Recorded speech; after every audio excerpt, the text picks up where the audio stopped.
Dogs run free on our show today. We'll show you how to give a fat cat and a wiener dog the freedom they righteously deserve with a doggy door that fits right into a sliding glass door.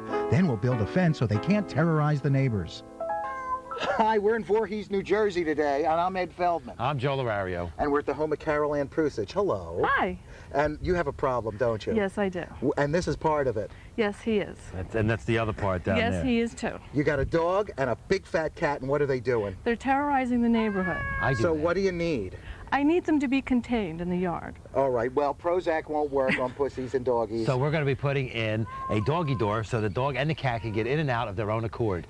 That's not their car either. And a fence so that when they get out, they can't go around and beat other people up. Oh, I like this. Hey, she was nice, huh? Very nice. Mucha mujer. Look at this. This is for, you know what this is for? What? What are you holding? I'm holding this. It's for radiation. See, it comes with a big hood. That is a regular doggy door. If you got a wooden door or an aluminum door, see these two pieces? One fits on the front of the door. You cut a hole out and you fit that in. One fits on the other side. And they're cheap, $30, $40. However, Carol Ann does not have a regular door. She's got a sliding glass door that goes to her backyard, where we're going to put the fence to keep the cat and dog inside so they don't kill the neighbors anymore. And this is new technology. See this? Yes. It's a beautiful piece of aluminum that fits right in to the door. Yes, this is specially made for sliding glass doors. Now, this is the smallest size because she's got a wiener dog and a fat but not overly fat cat. But enough the cat can squeeze through here because 6 inches of that cat is all fur.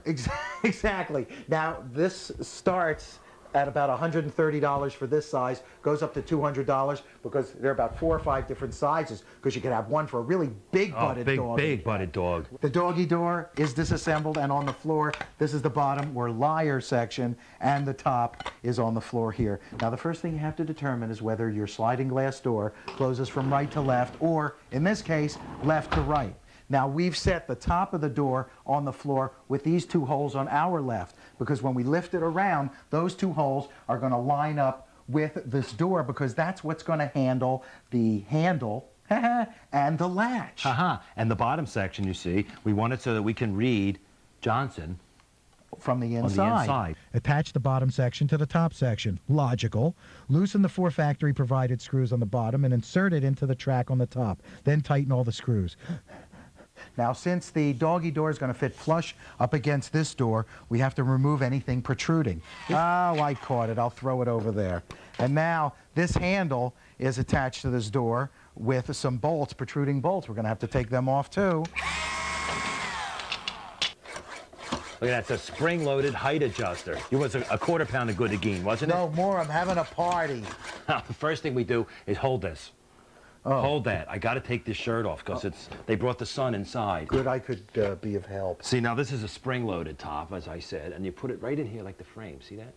Ooh. And then what you do is you push up on it. Of course. Because that's what it's for. You take it down to the bottom here, just like that. Lift up, and then put it right into the slot. We're going to the front. Of course, we've got to pull it right towards... You want it flush in the front. And we want it flush in the side. We want everything flushing at the same time. Hey, we're going to that's enough. Oh. We're going to secure or lock down the height adjuster, okay, using an 1/8-inch drill bit. See that? And you got some pre-drilled holes in the outer plate. So we're just going to punch through them. There's the one. Here's the other one. Hey, wait a minute. The drill has to go around. I'm doing it well. And he did it well on the outside. There's 2 holes on the outside to drill. And then you get one of these. Well, 4 of these, actually. They're sheet metal screws, number 4, 1/4 inch, and they came in the kit with the rest of the door. And I'll take this, just put it up here, see, right in there. And that's what really locks it down. And this is like the modern age, look. Now I'm going to secure the doggy door panel to the frame of the sliding door. And I'm going to drill 4 pilot holes, 2 at the top, 2 at the bottom, using an 1/8-inch drill bit. And then I'm going to secure those with these sheet metal screws, which are provided with the entire assemblage of the kit. Okay? Let's go and do that.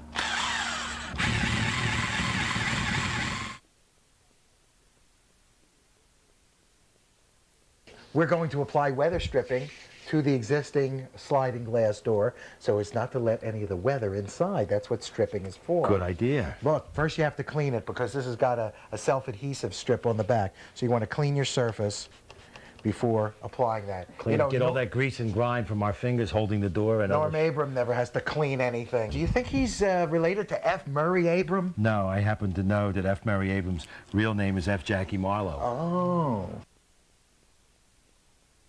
And once you get to the very bottom, take a scissors, or I prefer the blade of the neutral Alpine Nation, to make a nice edge cut and get it down all the way beneath the rim of the channel. Now, since this door is now going to be partially open all the time, it doesn't have a seal between the stationary door and this door that's moved. That means we have to put some kind of gasket, or in this case, sweeps here, so that the evil mosquitoes, your jikalach, as we like to say, cannot get in. The sticky part adheres to the door that moves, and the flexible edge flexes and sweeps and seals the glass. Panel latch assembly. The female, the male, zowie. This is how they fit together.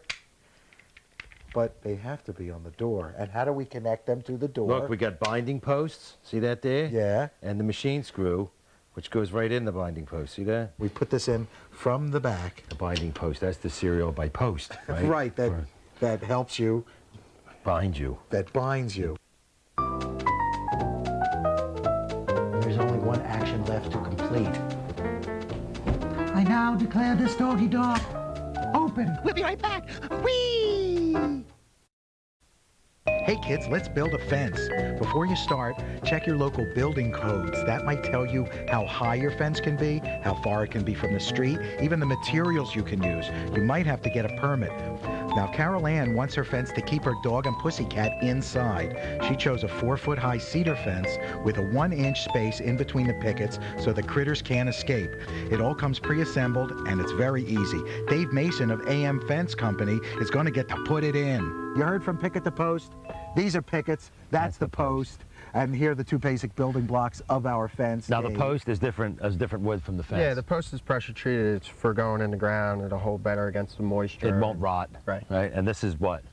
These are all cedar. Okay. You know, the cedar's an outdoor wood. It's made for. Right, and it'll turn a nice silver color. And Yes. this is concave design here. Right. This is a convex design back there. That's right, but they're still made the same basic way, so it'll match up and there won't be a lot of peer pressure. It's really simple. You just got the slats and you got some bankers. Backers. Oh, right, bankers. Backers. And here's how it fits in. You got two dowels on the end. Look, there's a dowel and it goes right into the hole. No, it goes into the upper hole because Well, this is going to be sunk down. Sunk down to meet this will those fit right in there, see? That's right. It's easy. And you know what the hardest part, I guess you could say, is Digging digging the hole and setting the lines, right? Right, so now let's go set those lines. We got to do that. Hey, wait, I got to get out of here. Now we have to run our perimeter strings. PSL, perimeter string lines. Now our fence is going to mirror or echo. Carol Ann's property lines. Which I is love 34 those words. what? 34 feet wide. Right, and 40 feet long. 40 feet long. Right. Now to start with, we have anchored our fence post down here. And we dug down with a post hole digger because it's too close to get the auger in there. Right, 36 inches, which is that ever-important Frost line in this part of the country. The Robert Frost line. The David Frost line. Okay. And, of course, we made sure it was plumb on two sides. Right? Now, we're not going to set this one in concrete. We don't because have to. Remember the purpose of this fence. It's to keep the wiener dog and the fat pussycat inside. However, and they are not strong enough to push this over. Yeah, well, the snout can go into it, sometimes stick, but it won't push it over. Short, little, weak legs. The gate post, the post the gate is going to be affixed to because that's going to have the most activity. That's the one we got to set into concrete. Now, the gated section of the fence out here goes 8 foot, 8 inches from the wall. But we're here. going to extend past to at least 12 feet. Let go of the string.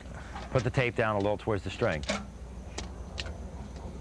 Okay, so here's 12. And drive a stake right through its heart.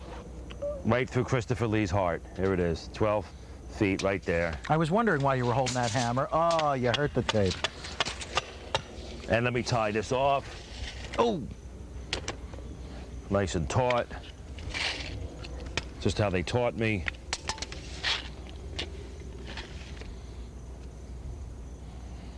There we go. Oh, nice and taut. Now let's set our second string line. Going past the 34 feet of the fence. Well past. Let's go past here. All right. That's good enough. We don't even have to measure. I like to hit stakes with the side of the hammer. Oh, Wrap it around and around. What you do to get a corner square is you do a 3-4-5 method. There you go. Which means you measure one leg, one... Go ahead, go. I'm holding at the 1. On now. the 1, James On the 1. Brown. So we should mark at 3 feet, but since we started on the 1, because if you start right on the tab, sometimes the tab is banged in or has some kind of cream cheese on it, you want 3 feet 1, which is 37 inches in this universe. So we have one leg of our triangle, 3 feet. And this one? Should be 4 feet. 4 now feet. I'm starting on the 1, as James Brown always does. Here's 4 feet, and I'm going to go to... 49 inches. 49. You on there? I'm on the 1. Here's a 49, right? There. 49. Now, if this corner is straight, with this leg 3 feet and that leg 4 feet, the hypotenuse should be 5 feet long. 5, 5, 5. The hippopotamus should be. Let's go. Put it on the 1. I'll put it on the 1 at my mark on the 3-foot leg. And you pull it out there. Is exactly 5 foot 1. Now that's what you call your squared corners. Perfect. Now we'll do this to all the corners. We'll square all the corners, then we're going to have to start digging holes. Really? Yeah. Not me, though. Now we drop the chalk line, which is also a plumb bob. But it doesn't say that on the bubble wrap. No, it doesn't. You know? But right there. Drop it right down. Oh, boy, this is soft dirt. I'm going to put a nail right down. Uh-oh. I feel the top of Larry Fine's head coming through. I'll find that shut-off valve if it kills me. Okay. Now take these lines down, and let's start to hammer the heck out of this ground. I'm going to take this nail out, and I'm going to take careful aim. Take careful aim. Digging down below the frost line now. There's 36. That's a half a fathom. That's a half 36. There we go. Now we set the string lines again. Right. Pull your stakes tight till those marks line up. Find those marks. About there? That's it. Come on, bring the post in. Now the post is going to go at the corner, and these string lines have set and marked. And you want these holes here the too. outside corner, and the holes here are for the dowels to set into the next run of fence. And here, we're checking the plumb, and there it is. Look, a brand new silly little device for all you guys out there. Right angle level plumb. Oh, I've been holding this post up for so long. Now you got to get the concrete. I got the quick setting concrete. This is good stuff. 3 of the 5 families use this stuff. So we've mixed it according to directions. I've got a little bit of a shovel here. I'll wake up in a trunk one day. Put it right in there. We just shove it down in there. Be even. Try and put it all around your post. What we've got is 6 inches of backfill dirt over top of the concrete. That way you don't see concrete, which is ugly. You see dirt, which grass can grow around. Probably. Now we've got to measure from the inside of the post. Right. Now, the gate itself is 49 inches. 49. However, we want it to swing freely, as we do, so we're adding an inch for that because you want a ½ inch of free swinging space on either side of the gate. And then 1 3/4 inches. Well, that's because we're measuring because we're going to sink that other gate post, we're going to add half of the thickness of that gate post, right? It's a 3½ inch gate post. We're adding 1 3/4 inches. To sum up, the entire measurement now to the next drop of the plumb bob, 51 3/4 inches. 51 3/4? Yeah. And that's where we're going to drop the plumb bob down. That is correct. Which would be, got it to the inside? I do. And 51 3/4 is right about there. Digging a hole, 36 inches down, frost line, remember. All right, this picture shows you this hole is at 36 inches 36, deep. we're down and there. my cuffs are darling. There we just need darling. it. Just what we need. Now we're going to put the post down. We're going to go off the front end here. Right, remember our this string line is our outer edge, our perimeter, as it were. And now we're going to measure from the inside post there. That magic 51 3/4 inches, Go down a little lower to this. which is the distance from the inside of this corner post to the center. Get down on that level. Yes, we sir. have this marked, see? So 51 3/4 is right in the middle of this post. right here. And right on the mark. Take the tape away. Beautiful. You got a mark right there. And now we get our level. It's a nice batch of material. I got the bubble floating here, which means it be plumb, which means it isn't like this or like that, but like this. And I'll hold that while this young man shovels in the mud.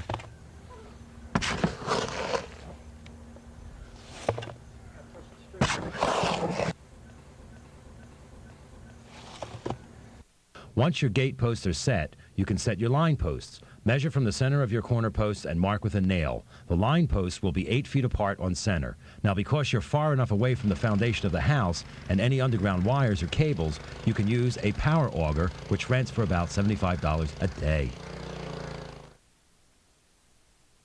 Interlock and nail each section of the fence, then plumb and backfill to set it. Remember, we're not using concrete here. Because of the style and intended use of the fence, we don't have to. Continue to work off your string lines, building each section as you go. We'll be right back. With more fencing. Uh-huh. This is the action part of the show. Hey, we're at the corner, and you know we never found our shoe? Never? Never. Well, we're going to lay all of the full sections first before we put in this corner piece here, this little Right, side because section. after the 8-foot sections were laid out, we found out we had a little extra. Right. So we're going to save that for the end. Complete all 3 sides as you did the first. Measure 8-foot centers off your corner post to set your line post. Then assemble the sections. Hey, here's the section of fence we're going to use for these 2 small sections. To create the small sections of fence, cut an 8-foot section to the proper length using a circular saw, allowing 1.5 inch for your dowels. Shave your dowels using a 3/4 inch drill with a dowel bit. Then reposition your pickets, preserving the 1-inch space in between. This may require ripping 1 or more pickets so it looks uniform. Hey, let's make the top concave. Okay, now that we put our pickets back on, we're gonna put a design. We'll trace a design on here and then we'll cut it out. Can I do a heart? No. Okay. It has to be a concavity. Okay. Now basically we're coming down.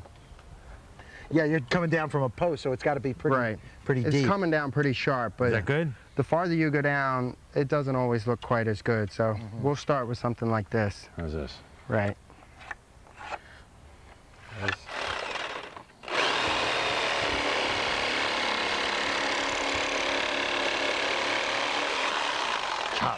Oh, it looks good. Oh, this is so heavy. Oh, won't somebody help me? Help me. There we go. Well, it looks like it's going to fit, except guess what? The dowels are too big. That's all right. We'll just cut it off right here. Look at these fat dowels. Too big. Let's trim. Okay, now that we've already cut about half the dowel out so that we can fit it into the corner post, the reason why we cut is because it already has a dowel in there. Right. So now it's pretty simple. It's just a matter of lining it into place. So you put the one side in and then Right. but there's some play in the back fence there. You can Yeah, move we that can back. move it out, slide a little. Perfect. And it fits right in. Usually this is where I like to use the carnival hammer.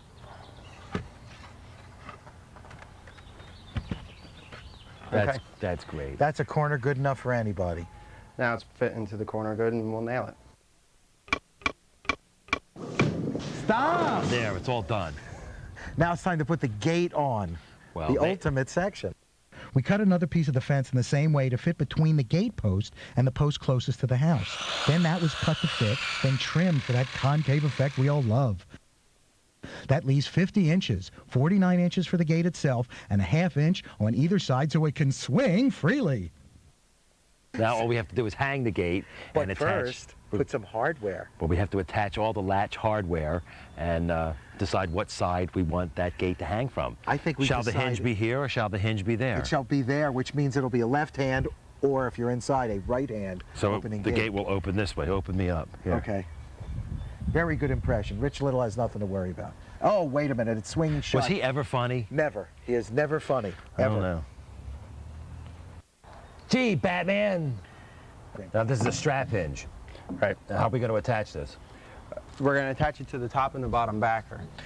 Right, and you want it to rest right in the middle of the backer so it's Right. got something solid to screw into. What are we going to use a carriage bolt? Yeah, we'll use not so much carriage bolt, they're lags. Okay. Here they We're are. going to Lag screw. pre-drill using a 1/4 inch drill bit, and then we'll just anchor them down. Okay.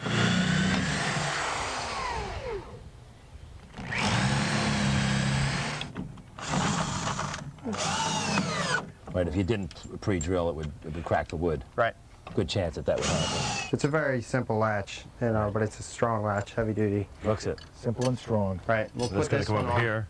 the top backer right on the edge. More or less, you just center it with the picket. You don't need to pilot drill these. Yeah. Just go in. Not too deep now. Hey, let's set the door, why don't we? Let's do it. This part is called the T-hinge, which T. goes into there, Now hold and this. I've got a pin that drops right down into it. And that's called a pin because it drops in there. Because it's a pin into a T-hinge, and I'll do the same thing on the bottom. And then we can attach it It's wild. to the outside of the gate. Wild Now, funny how do we stuff. sight this up for height you're and just gonna- stuff, Dave? More or less, we try and line up the backers on the back side of the fence to line up with the backers on the other side. Makes here. perfect sense to me. I'm here for a reason, you can see. He's got a gun. A gun. I have a gub. Tell me when. How's it look? Good. Good. Just using the same kind of screw here? Same kind of lag bolt, but we didn't drill any pilot holes.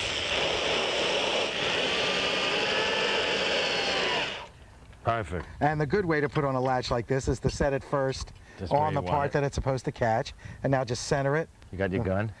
Hey, I keep my gun right on the shoulder here. Okay, good. And That's the same screws we absolutely. put the other part on with. Well, I'm gonna straighten that up. Oh, let's. Oh, it doesn't come. See, fourth screw prohibits. Oh, there like it butter, like butter. Well, Dave, is. What do we do next? not much What's left. left to do? No, not much. More or less just cleaning up. But all the posts that we filled, we have to make sure everything's level, tamp them down, and thoroughly Okay. little. Make sure they're stirred around all the holes. What was that great show, wasn't it there? Another job satisfactorily done by someone other than us. Well, we did some work. Come on. On the fence, it's We true. got the doggy door in. We put the fence in. Let's try the doggy door now. Hey, I've got something that'll get the dog to come out. Hey, hey, hey. Hey, look. It's perfect. It works, and now I tease the dog. Throw to throw. Go. Okay. Fetch. Fetch. Where's Well- Carol Ann?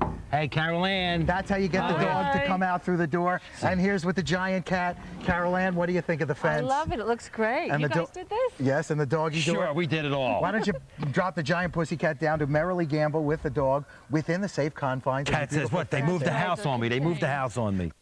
Gee, Carol Ann, I hear you're having a big barbecue in your Yes. brand new fenced-in Steak, backyard. nice thick London broil smothered with onions and ketchup. that Hamburgers, sounds. corn on the cob. I love corn on the cob. That's great. Boy, you know, Chicken. we put in a lot of hours. It was really hungry work. You did a good job. Yeah.